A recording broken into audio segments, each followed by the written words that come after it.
जय श्रीमन्नारायण, हर हर महादेव, नमश्चंडिकाय। लगभग 22 महीने पूर्व स्वामी श्री स्वरूपानंद सरस्वती जी के ब्रह्मलीन होने का समाचार हमें मिला था और उस समय भी हम इसी नदी के तट पर बैठे हुए थे। आज भी इसी नदी के तट पर बैठे हुए हैं। दीर्घ काल के बाद यहाँ पर मेरा पुनः आगमन हुआ है और अभी यहाँ कुछ मास हमें व्यतीत भी करना है, लेकिन ये वक्तव्य हम निर्गत इसीलिए कर रहे हैं क्योंकि वर्तमान काल में कुछ सप्ताह से वह विवाद जो पहले उठा फिर दब गया, वह पुनः अपना मस्तक उठा रहा है। इस विवाद को आप अलग अलग दृष्टिकोण से देख सकते हैं, अलग अलग आचार्यों के पक्ष से इसको समझ सकते हैं। ज्योतिषपीठ शंकराचार्य विवाद। ज्योतिषपीठ श्रीमद् जगतगुरु आदि शंकराचार्य जी के द्वारा स्थापित, और अगर थोड़ा और तात्विक रूप से कहें तो उनके द्वारा वो पीठ जो शास्त्रोक्त हैं किंतु कालक्रम से जिनकी परंपरा नष्ट हो गई थी, विलुप्त हो गए थे, उनका पुनः उद्धार, उनका पुनर्जागरण 4 प्रधान आमनाय पीठों के रूप में उत्तर दिशा का कार्यभार संभालते हुए ज्योतिषपीठ या ज्योतिर्मठ भी कहते हैं, बद्रिकाश्रम जिसका प्रधान तीर्थ है, उस पीठ के शंकराचार्य के रूप में किसको मान्य समझा जाए और किसको नकली समझा जाए, ये विवाद बहुत विचित्र और निंदनीय मोड़ को लेते हुए आगे बढ़ रहा है। इसमें एक और स्वामी अभिमुक्तेश्वरानंद सरस्वती हैं जो ब्रह्मलीन शंकराचार्य स्वामी स्वरूपानंद सरस्वती जी के प्रसिद्ध दंडी शिष्य हैं, और दूसरी ओर स्वामी गोविंदानंद सरस्वती हैं जिनका मुख्यालय कर्नाटक के हम्पी में है। स्वर्ण पंपा क्षेत्र इत्यादि वो कहते हैं इसको। उस तीर्थ के वो महंत हैं, मठाधीश हैं, पीठाधीश्वर हैं, जो भी हैं। तो गोविंदानंद सरस्वती जी से हमारी एक मुलाकात है जो सब जानते हैं। स्वामी स्वरूपानंद सरस्वती जी से भी मेरी एक ही मुलाकात थी वाराणसी के श्री विद्या मठ में। रवि पुष्य का समय था, हम गंगा स्नान को गए हुए थे तो पता चला कि स्वामी जी उस समय श्री विद्या मठ में हैं। तो लगभग आधे घंटे का सत्संग उनसे हमारा वहीं पर हुआ था, और उसी समय स्वामी अभिमुक्तेश्वरानंद सरस्वती जी से भी हमारी भेंट हुई थी। स्वामी अभिमुक्तेश्वरानंद सरस्वती जी से हमारी दूसरी भेंट छत्तीसगढ़ के कवर्धा जिले के कुसुमघटा ग्राम में रुद्र महायज्ञ के मंच पर हुई थी। स्वामी निश्चलानंद सरस्वती जी महाराज जो पूरी पीठ के जगतगुरु शंकराचार्य के रूप में अभी विद्यमान हैं, उनसे हमारी 2 मुलाकात है, एक प्रयागराज के शिविर में और एक छत्तीसगढ़ के रणवीरपुर में जब उनकी धर्मसभा थी तब। बहुत अल्पकालिक भेंट थी, केवल प्रणाम करने का ही समय मिल पाया था, जिसको लेकर भी बहुत कुछ विवाद हुए, और उन विवादों के कारण उनके बहुत से शिष्य हमारे आजीवन अशुभ चिंतक या विद्वेषी बन गए। कुछ जो सैद्धांतिक शिष्यगण हैं जो दोनों पक्षों को सुनते हैं, जो विषय को सुनने का या समझने का धैर्य रखते हैं, उनसे तो न तब हमारा कोई विरोध था और न अब हमारा कोई विरोध है। किंतु वर्तमान में इस वक्तव्य को निर्गत करने का कारण कुछ विशेष है। हर पक्ष अपने अपने मत में अपने अपने गुरु को सही बताता है, अपने दृष्टिकोण से उस प्रसंग की व्याख्या करता है, और लोग जिसकी बात सुनते हैं उसकी बात मानते हैं।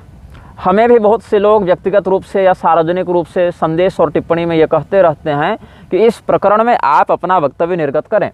पहले भी हम कर चुके हैं, बहुत विस्तार से भी कर चुके हैं, बहुत संघर्ष भी कर चुके हैं, और यद्यपि हमें कुछ अतिरिक्त बोलने की आवश्यकता तो नहीं है, लेकिन फिर भी एक हृदय में भाव है जिसको हम पुनः सार्वजनिक रूप से व्यक्त कर रहे हैं। हो सकता है आप हमारे उन भावों से, अनुभवों से, विचारों से अवगत हों, सहमत हों, या अनभिज्ञ हों, असहमत हों, कुछ भी हो सकता है। तो हमने जिस प्रकरण को जिस प्रकार से देखा, समझा और जाना है, उसमें हम अपना मंतव्य स्पष्ट कर रहे हैं। प्रारंभ करते हैं स्वामी स्वरूपानंद सरस्वती जी के ब्रह्मलीन होने से। हम इसी नदी के तट पर बैठे हुए थे जब तक हमारा चल रहा था। हमें समाचार प्राप्त हुआ तो सभी लोग इस बात को निर्विवाद रूप से जान रहे थे कि 2 दंडी सन्यासी जो उनके साथ सदैव चलते थे, एक स्वामी सदानंद सरस्वती और एक स्वामी अभिमुक्तेश्वरानंद सरस्वती, अभिमुक्तेश्वरानंद सरस्वती स्वामी और सदानंद सरस्वती स्वामी ही संभावित शंकराचार्य बनेंगे, इस विषय में किसी को कोई संदेह नहीं था। अब कोई समर्थन करे इस प्रकरण का या विरोध करे इस प्रकरण का, ये अलग विषय है, लेकिन होगा यही, ये सब जानते थे। इस मध्य क्या हुआ, कुछ लोगों के लिए स्वामी स्वरूपानंद सरस्वती जी का जो और्ध्वदैहिक कृत्य था, उनको समाधि देने की जो बात थी, वो बड़ी हड़बड़ी में निपटाई गई। लोगों का कहना था कि अतिशीघ्रता से उनको समाधि दिए जाने के अनंतर विधिपूर्वक शोधित मुहूर्त में नए शंकराचार्यों का अभिषेक होता तो अच्छी बात होती, लेकिन ऐसा नहीं किया गया। विधिवत संस्कार को पूर्ण किए बिना ही पहले ही शंकराचार्य के रूप में सदानंद सरस्वती और अभिमुक्तेश्वरानंद सरस्वती का अभिषेक कर दिया गया। इस बात से बहुत लोगों को आपत्ति थी और बहुत से लोग जो इनके पक्षधर थे उन्होंने यह वक्तव्य दिया कि आचार्यों का पद कभी भी रिक्त नहीं होना चाहिए, इसीलिए केवल शंकराचार्य के उत्तराधिकारी के रूप में इन दोनों के नामों की घोषणा की गई थी और विधिवत अभिषेक तो उचित काल मुहूर्त देश परिस्थिति में ही किया जाएगा। ये बातें थीं। इसके अनंतर एक बवंडर और हो गया कि जब परमहंसी गंगा में इस प्रकार का उत्सव किया जा रहा था तो चारों पीठों के प्रतिनिधि के रूप में अलग अलग लोगों के नाम पेपर में आए, जिसमें पूरी पीठ के प्रतिनिधि के रूप में डॉक्टर पवन कुमार मिश्र का नाम आया था, जिसका खंडन बाद में पूरी पीठ ने किया कि ये स्वतंत्र रूप से गए होंगे तो गए होंगे, हमारे प्रतिनिधि के रूप में किसी भी व्यक्ति को अधिकृत रूप से ऐसे कार्यक्रम में सम्मिलित होने के लिए भेजा नहीं गया है। अस्तु, फिर यह विवाद एक कदम और आगे बढ़ा जब स्वामी अभिमुक्तेश्वरानंद सरस्वती के वर्ण को लेकर, जाति को लेकर विवाद हुआ कि वो ब्राह्मण हैं कि ब्रह्मभट्ट हैं कि शूद्र हैं कि क्या हैं। और इस विवाद ने गंभीर रूप तब लिया जो स्वामी अभिमुक्तेश्वरानंद सरस्वती इस पर मौन साध गए। कोई आधिकारिक वक्तव्य लिखित या मौखिक रूप में उनके द्वारा बहुत लंबे समय तक निर्गत नहीं किया गया। उनके समर्थक 10 तरह की बातें करते, उनके विरोधी भी 10 तरह की बातें करते, लेकिन प्रधानता से स्वामी अभिमुक्तेश्वरानंद सरस्वती ने आधिकारिक रूप से कोई लिखित या मौखिक वक्तव्य दिया हो, ऐसा हमें जानकारी में नहीं है। फिर समयानुसार श्रृंगेरी पीठ में वहाँ के दक्षिणामनाय जगतगुरु शंकराचार्य स्वामी भारती तीर्थ के द्वारा और उनके सुसिद्ध प्रसिद्ध घोषित उत्तराधिकारी सन्निधानम स्वामी जी जो विधुशेखर भारती जी हैं, उनके प्रत्यक्ष सहयोग के द्वारा स्वामी सदानंद सरस्वती को द्वारिका पीठ के शंकराचार्य के रूप में और स्वामी अभिमुक्तेश्वरानंद सरस्वती को ज्योतिष पीठ के शंकराचार्य के रूप में अभिषिक्त किया गया और बाद में तद्वत पीठों में उत्सव भी इन तीनों ने मिलकर मनाया। विधुशेखर भारती, सदानंद सरस्वती और अभिमुक्तेश्वरानंद सरस्वती, इन तीनों ने अलग अलग स्थानों पर उत्सव इत्यादि भी मनाया। अभी तक इन पूरी प्रक्रियाओं में लगभग 2 महीने का समय जा चुका था।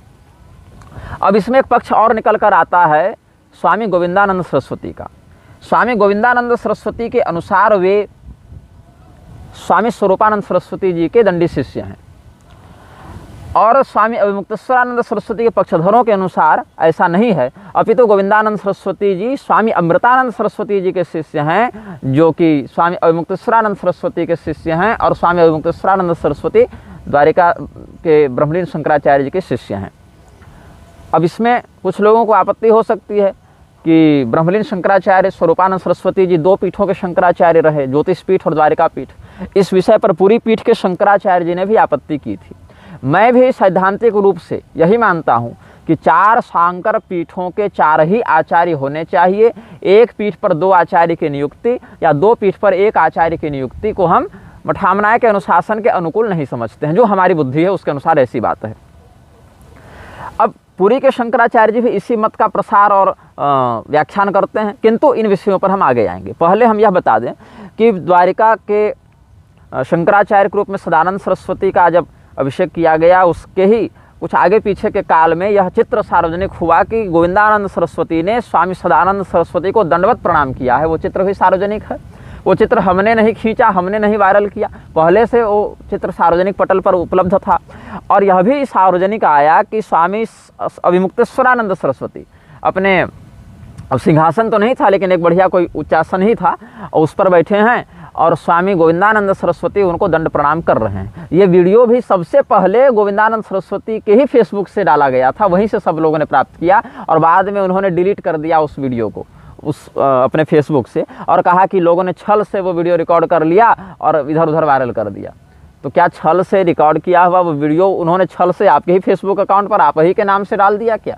तो ये सब बातें भी आ जाते हैं। अस्तु, अब प्रकरण यह उठता है कि इस पर अलग अलग पीठों का क्या मत है। एक मत यह सार्वजनिक रूप से कहा जाता है कि स्वामी स्वरूपानंद सरस्वती जी ने कोई लिखित वसीयत नहीं बनाई थी कि उनके उत्तराधिकारी कौन बनेंगे, क्योंकि वो स्वयं यह मानते थे कि शांकर परंपरा को इस प्रकार से प्रॉपर्टी सक्सेसर का विषय नहीं है कि हम वसीयत बना दें और कोई शंकराचार्य बन जाए। लेकिन यह देखने को मिलता है कि पूरी पीठ के पूर्वाचार्यों ने भी कई बार ऐसे वसीयत का व्यवहार करने का प्रबंध या संकेत किया है। तो बहुत से लोग जो पूरी पीठ के अनुयायी हैं वो जब यह आपत्ति करते हैं कि स्वामी स्वरूपानंद सरस्वती जी ने कोई वसीयत नहीं बनाई या कोई वसीयत बन भी जाए तो उस प्रकार से शंकराचार्य नहीं बनते हैं, तो अपने पूर्वाचार्यों के इस प्रकार के कृत्यों को जब सार्वजनिक रूप से रखा जाता है तो वहाँ पर भी मौन साध लेते हैं। फिर एक प्रकरण इसमें यह सामने आया कि जो गोविंदानंद सरस्वती माइक लेकर सार्वजनिक रूप से परमहंसी गंगा वाले उत्सव में स्वामी अभिमुक्तेश्वरानंद सरस्वती और स्वामी सदानंद सरस्वती की भर भर टोकरी प्रशंसा कर रहे थे, वही अचानक से 1.5-2 महीने बीतते बीतते इस प्रकार से प्रधान विपक्षी कैसे बन गए। इसमें बहुत कुछ ऐसी बात है जो समाज में नहीं आती है, बहुत सी ऐसी बातें हैं जो राजनीतिक पार्टियों के द्वारा उत्प्रेरित होती है। जैसा कि हम इसमें कुछ बिंदुओं की ओर आपका ध्यान आकर्षित कराना चाहेंगे। वाराणसी में जो सभा आयोजित हुई थी इस आलोक में, कार्तिक मास में हुई थी 2 साल पहले, वहाँ से हमें भी निमंत्रण आया था और हम उस समय रामानुज कोट मंदसौर में प्रवास कर रहे थे, तो इसीलिए हम वहाँ जाने में अपनी असमर्थता व्यक्त करते हुए एक 10-15 मिनट का वीडियो बनाकर हमने यूट्यूब फेसबुक पर डाला था। फेसबुक पर वो वीडियो उपलब्ध होगा, यूट्यूब के पिछले चैनल पर था जो प्रतिबंधित हो गया, तो वो वीडियो शायद यूट्यूब पर ना हो। अगर वो वीडियो फेसबुक पर हमें पुनः दिखेगा तो डाउनलोड करके उसको यूट्यूब पर हम उपलब्ध करवाएंगे ताकि लोग उस पक्ष से भी अवगत हो सकें। इसमें एक विषय और ध्यातव्य है कि जो लोग यह कहते हैं कि स्वामी स्वरूपानंद सरस्वती जी ने अपने जीवन में अपना कोई उत्तराधिकारी नहीं बनाया, YouTube पर एक वीडियो उपलब्ध है, लगभग हम समझते हैं कि वो 10 वर्ष पुराना वीडियो होगा, 8 से 10 वर्ष पुराना वीडियो होगा, जहाँ पर वो भाग्यनगर का कार्यक्रम है हैदराबाद के नाम से जिसको आप लोग जानते हैं। वहाँ पर 2-3 महापुरुष और हैं और स्वामी अभिमुक्तेश्वरानंद सरस्वती वहाँ पर वक्ता के रूप में विद्यमान हैं और हजारों लाखों लोगों की भीड़ है और ये टीवी पर टेलीकास्ट भी हुआ था। वो वीडियो यूट्यूब पर उपलब्ध है जो भाग्यनगर वाला कार्यक्रम हुआ था। वहाँ पर उनका परिचय ज्योतिष पीठ के उत्तराधिकारी के रूप में ही दिया गया है, स्वामी स्वरूपानंद सरस्वती जी के प्रतिनिधि शिष्य के रूप में ही मंच संचालक ने उनका परिचय दिया है। ये आप ध्यान देंगे तो उस समय ये विवाद क्यों नहीं उठा कि जब अभिमुक्तेश्वरानंद सरस्वती वर्ण विहीन व्यक्ति हैं या ब्राह्मण नहीं हैं, दंडी सन्यासी बनने के योग्य नहीं हैं, अथवा स्वरूपानंद सरस्वती जी ने किसी भी व्यक्ति को अपने जीवित रहते अपना उत्तराधिकारी नहीं बनाया, तो इस प्रकार का जब वहाँ पर प्रसारण हजारों लाखों लोगों के सामने किया गया तो किसी एक व्यक्ति ने भी उठकर यह विरोध क्यों नहीं किया या किसी एक व्यक्ति ने भी यह शिकायत क्यों नहीं की द्वारिका शंकराचार्य जी के पास आकर। भाव सिर्फ मेरा इतना कहने का है कि गोविंदानंद सरस्वती जी का एक वीडियो और आया था जिसमें वो ऊपर स्वरूपानंद सरस्वती जी हैं, नीचे गोविंदानंद सरस्वती जी हैं और ठीक 2 कदम पर अभिमुक्तेश्वरानंद सरस्वती जी हैं और एक न्यायिक विद्वान से बढ़िया हंसी मजाक चल रही है। तो उसमें यह क्यों ध्यान नहीं रखा गया कि गोविंदानंद सरस्वती जी के सामने अभिमुक्तेश्वरानंद सरस्वती जी बैठे हुए हैं और स्वामी स्वरूपानंद सरस्वती जी को ये शिकायत तक नहीं कर पा रहे कि ये व्यक्ति आप दंड संन्यास कैसे दे दिए, ये तो ब्राह्मण ही नहीं है। तो इतना कुछ लूप होल है इस पूरे षड्यंत्र में कि आप कहाँ कहाँ इसको सिलेंगे। इस धोती में इतने छेद हैं कि आप कितना स्थानों पर इसको सिलेंगे, इतने पैबंद लगते जाएंगे, फिर भी इसका कोई समाधान नहीं है। यह भी इसमें विचारणीय बिंदु लोग भूल जाते हैं कि गोविंदानंद सरस्वती जी बारंबार शास्त्रार्थ की चुनौती देते हैं, शास्त्रार्थ की चुनौती देते हैं कि हमसे शास्त्रार्थ करो। हमको भी दिए थे, बहुत लोगों को देते रहते हैं, लेकिन ये शास्त्रार्थ की चुनौती ये पुरी के शंकराचार्य जी को नहीं देते, जबकि पुरी के शंकराचार्य जी का सिद्धांत रहा है कि 2 पीठों पर एक आचार्य नहीं बैठ सकता है और इनके कथित गुरुजी स्वरूपानंद सरस्वती जी स्वयं 2 पीठों के शंकराचार्य के रूप में ही जीवन व्यतीत किए हैं। तो इस विषय पर कभी विवाद नहीं करेंगे, विवाद वहीं करना चाहेंगे जिसका कोई शास्त्रीय आधार ही उपलब्ध न हो। अब कौन सा व्यक्ति किस जाति में उत्पन्न हुआ है इसका शास्त्रीय आधार कहाँ मिलेगा? हम कहाँ पैदा हुए, आप कहाँ पैदा हुए, ये कहाँ पैदा हुए, वो कहाँ पैदा हुए, ये शास्त्र का वर्ण विषय नहीं है ना। हाँ, शास्त्र ये बता सकता है किस जाति वर्ण का क्या कर्तव्य है, क्या अधिकार है, लेकिन कौन जन्म कहाँ लेगा लाखों करोड़ों अरबों लोगों में, ये शास्त्र का विषय थोड़े ही है। और यदि आप इसको शास्त्र से सिद्ध करना चाहेंगे तो संभव नहीं, और यदि आप सिद्ध भी कर दें सामाजिक दस्तावेज का प्रयोग करके या किसी और इस प्रकार से, तो भी समस्या यहाँ पर ये उठ जाती है कि जिस व्यक्ति को आप स्वयं वर्णविहीन सिद्ध करेंगे, अब्राह्मण सिद्ध करेंगे, उसी को दंड प्रणाम सिखाने के दोष स्वरूप आपके साथ क्या दंडनीय व्यवहार किया जाए। तो इन बातों का चिंतन करके हम इस निष्कर्ष पर पहुँचते हैं कि गोविंदानंद सरस्वती जी, जब तक स्वरूपानंद सरस्वती जी जीवित रहे तब तक कोई बखेड़ा खड़ा नहीं किए। ये मन में ये मानकर चलते थे कि ये उत्तराधिकारी बन जाएंगे, स्वयं को किसी पीठ का समर्थन लेकर प्रोजेक्ट कर लेंगे। लेकिन न स्वरूपानंद सरस्वती जी के शिष्यों के मध्य इनकी कोई स्पष्ट छवि बन पाई, न योग्यता ये स्थापित कर पाए, और न इस प्रकार से समाज ने इनको स्वीकार किया। यहाँ तक कि आप बताते हैं कि मैं अपने गुरु जी का चेला हूँ, स्वरूपानंद सरस्वती जी का चेला हूँ, तो क्या आप इकलौते उनके शिष्य हैं और संसार में उनका कोई शिष्य नहीं? तो उनके शिष्यों का कौन सा वर्ग सदानंद सरस्वती और अभिमुक्तेश्वरानंद सरस्वती का मुखर विरोध करते हुए ये दावा करता है कि हमारे गुरु जी ने किसी को अपना उत्तराधिकारी नहीं बनाया? और अगर नहीं भी बनाया, कदाचित यह भी हम मान लें, तो यह कैसे सिद्ध होगा कि श्रृंगेरी के शंकराचार्य जी ने जो अभिषेक किया वो अभिषेक नकली था, फर्जी था?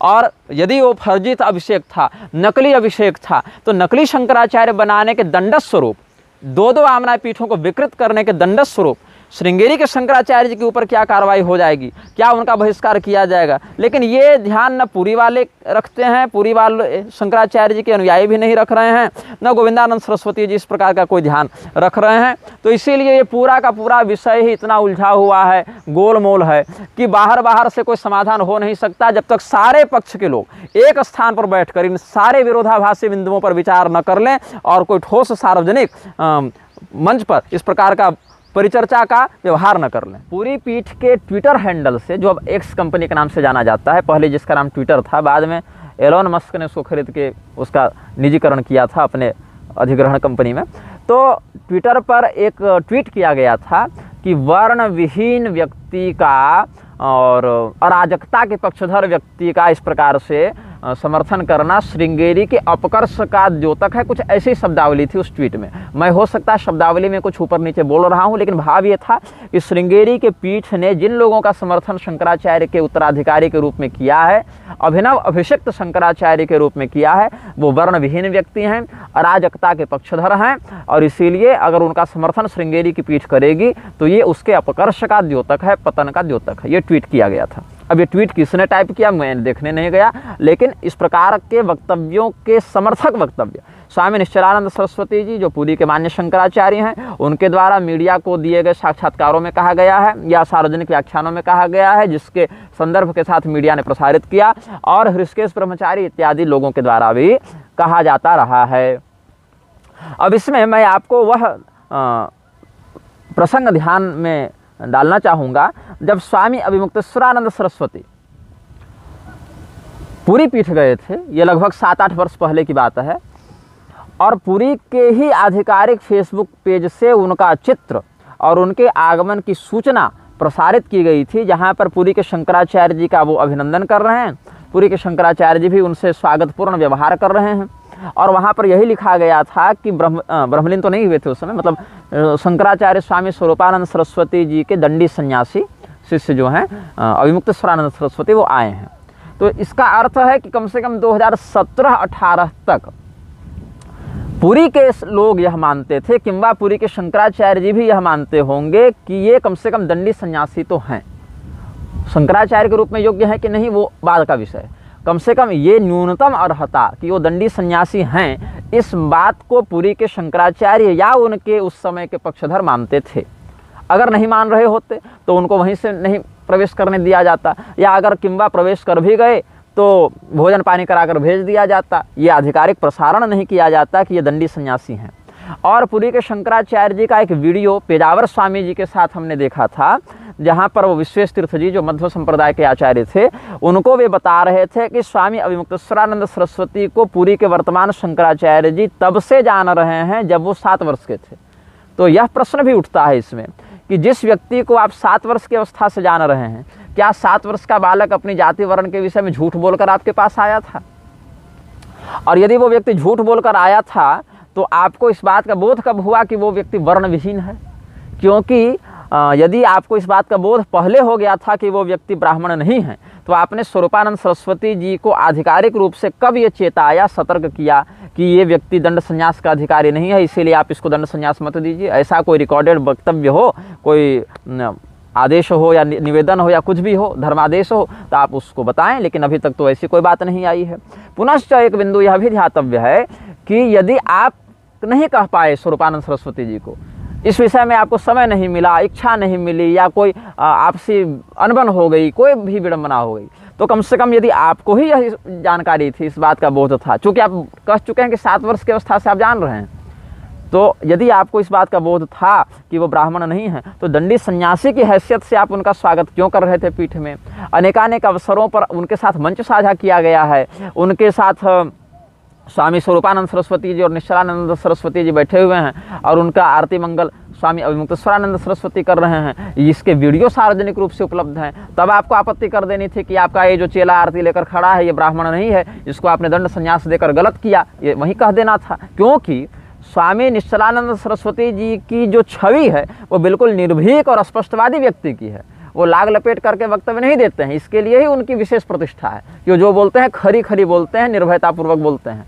तो जब आप अन्य विषयों पर इतने मुखर होकर वक्तव्य जारी करते हैं प्रभु, तो कम से कम अपने ही मान्य आमनाय पीठों की परंपरा में इस प्रकार के वक्तव्य आप क्यों नहीं दे रहे थे तब, जब स्वामी स्वरूपानंद सरस्वती जी इस शरीर के साथ धरातल पर सक्रियता से विद्यमान थे? यह भी एक बिंदु बनता है। उसके बाद दूसरा पक्ष जो यह आता है कि गोविंदानंद सरस्वती जो हैं वो दंड प्रणाम कर रहे थे स्वामी अभिमुक्तेश्वरानंद सरस्वती को। तो इस विषय पर बाद में गोविंदानंद सरस्वती जी का स्पष्टीकरण आया कि वो दंड प्रणाम कर नहीं रहे थे, अपितु तो दंड प्रणाम करना सिखा रहे थे।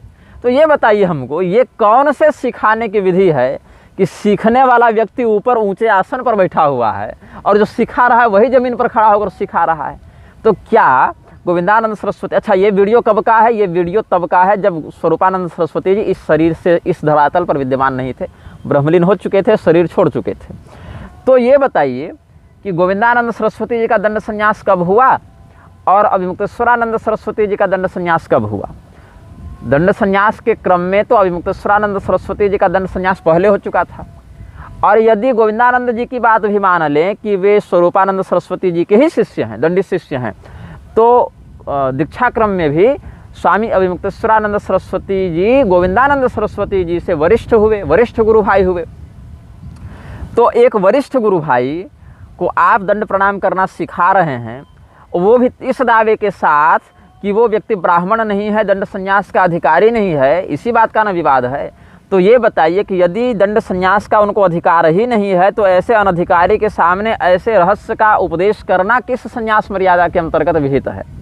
क्योंकि जिसको दंड संन्यास का अधिकार ही नहीं है उसको आप दंड प्रणाम कराना सिखा कैसे सकते हैं? दंड प्रणाम की विधि कैसे बता सकते हैं? अथवा फिर यह मान लिया जाए इसमें आपके ही कथनानुसार कि आपके गुरुजी स्वामी स्वरूपानंद सरस्वती जी इतने भोले थे, या कह दें तो लापरवाह थे, या कह दे तो मूर्ख थे। आपके कथनानुसार आप अपने गुरु को जो सिद्ध कर रहे हैं, यही बात हो सकती है। 4 बातें हो सकती हैं। या तो आपके गुरुजी लोभी थे कि अभिमुक्तेश्वरानंद सरस्वती के सामाजिक नेटवर्क को देखते हुए उनके शिष्य या उनके समर्थक हमारे पक्ष में आवें, ऐसा मानकर उन्होंने कोई विरोध नहीं किया होगा और ये ब्राह्मण नहीं है ऐसा जानकर भी चुप रहे होंगे। या तो लोभी थे जो आप सिद्ध कर रहे हैं अपने गुरु को उनके जाने के बाद, और या फिर वो इतने लापरवाह थे कि उन्होंने अपने उस दंडी शिष्य के वर्ण इत्यादि का परीक्षण करने का भी विचार नहीं किया जो 20 साल से उनके साथ दंडी सन्यासी बनकर घूम रहे हैं। या फिर वो इतने बड़े डरपोक थे कि सार्वजनिक रूप से इस प्रकार से उनका बहिष्कार नहीं कर सके कि तुम हमारे साथ छल कर रहे हो, निकल जाओ। जैसे कर्ण का बहिष्कार परशुराम जी ने किया। कर्ण का आप उदाहरण देते रहते हैं कि कर्ण ने परशुराम जी से झूठ बोला तो कर्ण की क्या गलती थी। लेकिन बंधु मेरे, जब कर्ण के उस छल का पता परशुराम जी को चला तो शाप देकर बहिष्कृत भी तो किया। आपके गुरु जी ने क्यों नहीं किया ऐसा काम? तो आप अपने गुरु को लोभी सिद्ध कर रहे हैं क्या?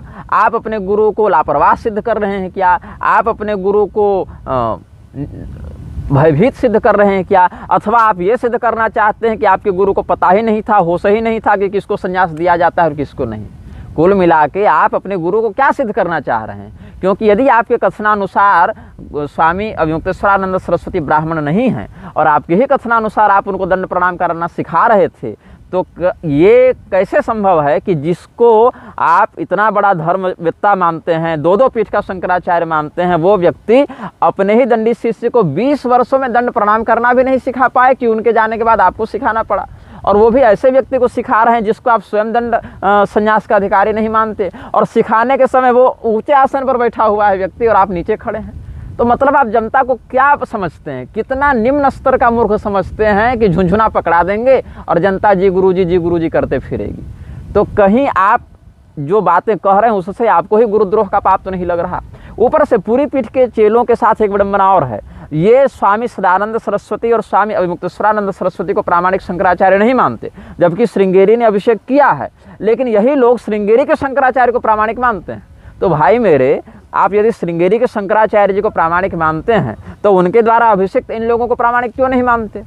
तो और यदि आप इन लोगों को नकली मानते हैं तो नकली शंकराचार्य बनाने वाले को आप धर्मनिष्ठ शंकराचार्य कैसे मान सकते हैं, विद्वान जगतगुरु कैसे मान सकते हैं? जो व्यक्ति स्वयं नकली शंकराचार्य खड़ा करते जा रहा है, जैसे अधोक्षजानंद नकली शंकराचार्य है, वासुदेवानंद नकली शंकराचार्य है, और इसके लिए आप भाजपा को, आरएसएस को गालियां देते रहते हैं, तो वैसे नकली शंकराचार्य खड़ा करने वाले श्रृंगेरी के भारती तीर्थ स्वामी जी कहाँ से निर्दोष सिद्ध होते हैं? तो आपको तो उनको भी कहना चाहिए था कि आप भी नकली शंकराचार्य हैं, या कम से कम नकली शंकराचार्य बनाने के कारण आपको अपने पद से त्यागपत्र दे देना चाहिए, या अपनी गद्दी छोड़ देनी चाहिए, या प्रायश्चित करना चाहिए, या कुछ तो करें भाई। तो ये तो नहीं हो सकता कि आप श्रृंगेरी के शंकराचार्य जी को मान्य मानते हैं, प्रामाणिक मानते हैं, और वहीं पर उन्हीं के द्वारा अभिषिक्त लोगों को आप नकली मानते हैं। ये भी नहीं हो सकता कि आप पूरी पीठ के शंकराचार्य के उस सिद्धांत का समर्थन करते हैं कि 4 पीठ और 4 ही आचार्य होने चाहिए, और इसी कारण स्वामी स्वरूपानंद सरस्वती जी के 2 पीठ के आचार्य होने का विरोध करते हैं, लेकिन वहीं पर 2 पीठों के शंकराचार्य के रूप में उनसे समर्थन ले लेते हैं और काशी सुमेरु में जाकर फिर एक दूसरे शंकराचार्य का अभिषेक कर देते हैं। तो बातें टकराती हैं तो बोलना पड़ता है। अब आपको सुनने में अगर बुरा लगे तो मैं इसके लिए कुछ नहीं कर सकता हूं, लेकिन ये बातें सार्वजनिक हैं, सब जानते हैं। तो इस स्थिति में अगर हम नहीं बोलेंगे तो मैं अपने कर्तव्य में कहीं त्रुटि कर रहा हूँ, ऐसा अनुभव हमें होगा।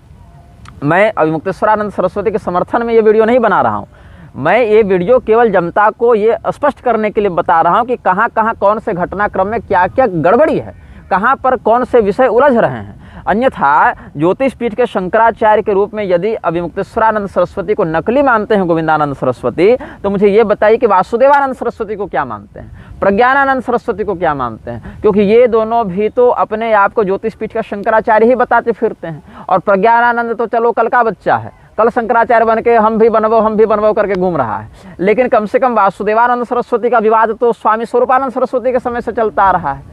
तो आपको तो पहले वासुदेवानंद का खंडन करना चाहिए था। कम से कम अभिमुक्तेश्वरानंद सरस्वती आपके गुरु जी के साथ 20 साल चेला बनकर रहे, तो उनके सुख दुख में साथ रहे, तो उनकी सेवा तो किए। लेकिन वो भी यदि आपको गलत लग रहे हैं तो वासुदेवानंद का विरोध क्यों नहीं करते?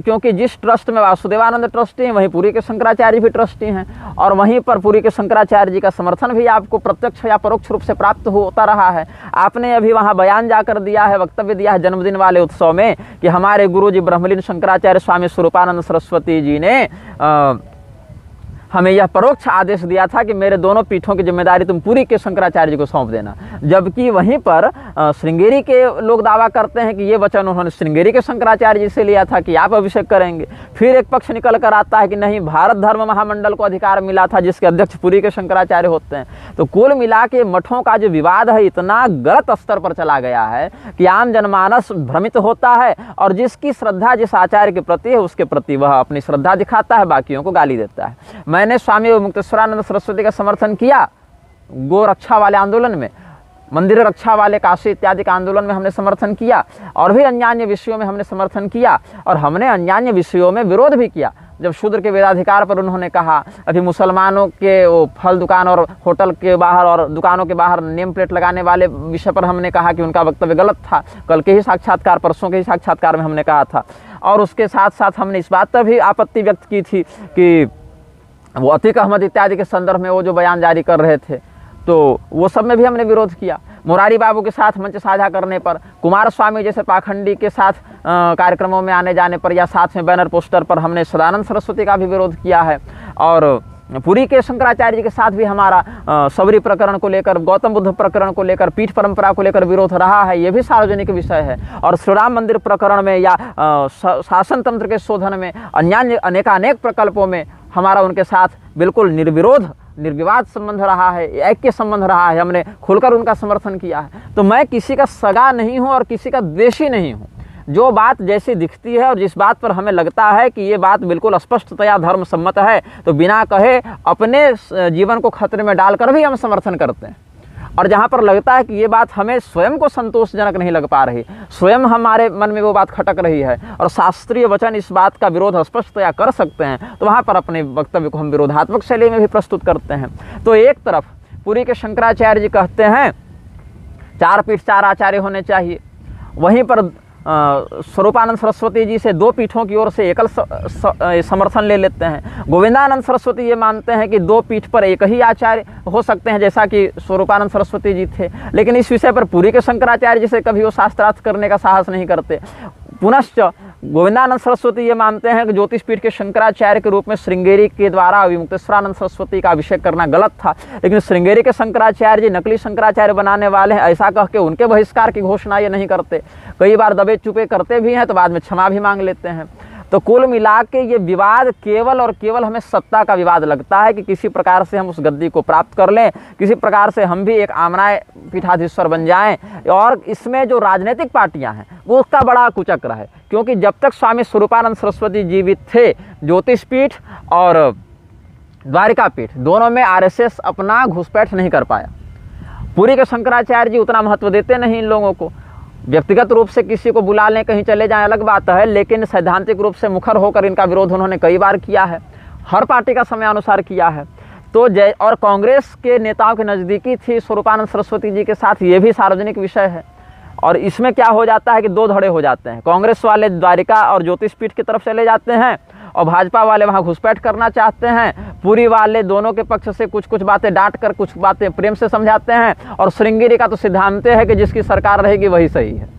सरकार कांग्रेस की हो जाए तो कांग्रेस वाले सही हो गए, और सरकार भाजपा की हो जाए तो भाजपा वाले सही हो गए। इस बीच कांची वाले एक अलग रास्ते पर निकले हैं कि श्रृंगेरी के विरुद्ध कुंडली को खड़ा कर दो और अविमुक्तेश्वरानंद सरस्वती के विरुद्ध वासुदेवानंद और प्रज्ञानानंद का समर्थन कर दो। वासुदेवानंद का इधर और प्रज्ञानानंद का सदानंद सरस्वती के विरुद्ध समर्थन कर दो। तो उधर 3 पीठ पर तो अपने अपने एजेंट बैठ गए और अब पूरी वाले बचे हैं। अब जब इनका ब्रह्मलीन होने का अवसर आएगा तो उसके बाद ये विवाद देखिएगा कितना भयंकर होता है। तो मेरा क्या उद्देश्य है कि मान्य परंपराओं की मौलिकता सुरक्षित रहे। मेरा इसमें ना गोविंदानंद जी से कोई झगड़ा है, ना विमुक्तेश्वरानंद जी से झगड़ा है, ना निश्चलानंद जी से झगड़ा है, ना भारती तीर्थ जी से झगड़ा है, ना सदानंद सरस्वती से झगड़ा है। कहने का मेरा बस इतना विषय है कि आप लोग का जो पक्ष है वो इतना उलझा हुआ है आपस में और विरोधाभासी है कि जिस व्यक्ति को वर्ण और से विहीन और अराजकता का पक्षधर बताते हैं उसी व्यक्ति को मठ में दंडी सन्यासी कह के स्वागत कर देते हैं। जिस व्यक्ति को दंड संन्यास का अधिकारी नहीं मानते उसी व्यक्ति के चरणों में लौटते रहते हैं दंड प्रणाम सिखाने का बहाना देकर। पहले तो कहा प्रणाम किया, फिर कहा सिखा रहे थे। और दूसरी बात, जो व्यक्ति आपके दृष्टिकोण में नकली शंकराचार्य खड़ा कर रहा है उसको आप असली शंकराचार्य मानकर बैठे हुए हैं। पुनः से एक विषय यहाँ पर यह हो जाता है कि जो व्यक्ति स्वयं को असली शंकराचार्य बता रहे हैं वो समयानुसार कहते हैं कि मुसलमानों और हिंदुओं में वैमनस्य न फैले इसलिए समर्थन कर दो, नेम प्लेट की आवश्यकता नहीं, इसकी हत्या की ऐसे जांच हो, यहाँ पर ऐसे हो। तो इस प्रकार के वक्तव्य जब आचार्य पीठों पर बैठे लोग करेंगे देंगे तो सनातन धर्म का मौलिक सिद्धांत नष्ट होगा कि सुरक्षित होगा, ये हमारी चिंता का प्रधान विषय है। बाकी जिसका मत जिस क्षण शास्त्रीय रहा है, हनुमत जन्म विवाद के संदर्भ में हमने गोविंदानंद जी के पक्ष में भी बात कही थी। और इस विषय में क्या होता है कि जो लोग अविमुक्तेश्वरानंद सरस्वती जी के समर्थक हैं लेकिन मेरे विरोधी हैं, पुरी के शंकराचार्य जी के समर्थक हैं लेकिन मेरे विरोधी हैं, वो लोग दोनों कुछ ऐसा कर देते हैं षड्यंत्र हमारे विरुद्ध कि किसी प्रकार से ये व्यक्ति फंस जावे या व्यक्ति बदनाम हो जावे या किसी केस मुकदमा में उलझ जाए और ये बीच से अगर चला जाए तो फिर हम लोग निष्कंटक हो जाएं। ये भी उनका षड्यंत्र हमारे विरुद्ध हम बहुत अच्छे से समझते हैं। चारों पीठों के शंकराचार्यों के, चाहे आप उनको मान्य माने या अमान्य माने, ये तो आपकी अब निजी सोच का विषय है, लेकिन चारों पीठों के प्रसिद्ध पीठाधीश्वरों के अनुयायी में से एक बड़ा वर्ग हमारा समर्थन भी करते हैं और एक वर्ग हमारा विरोध भी करते हैं। लेकिन हमने समर्थन और विरोध को देखते हुए कोई बात नहीं कही, हमने बात सदैव यह कही जो सिद्धांत की दृष्टि से हमारे विवेक ने स्वीकार किया यही हमने कहा है और ये हम आगे भी कहते रहेंगे। और इसी वक्तव्य के साथ हम अपने वचन को पूर्ण करते हैं। श्रीमन नारायण, हर हर महादेव, नमः शिवाय।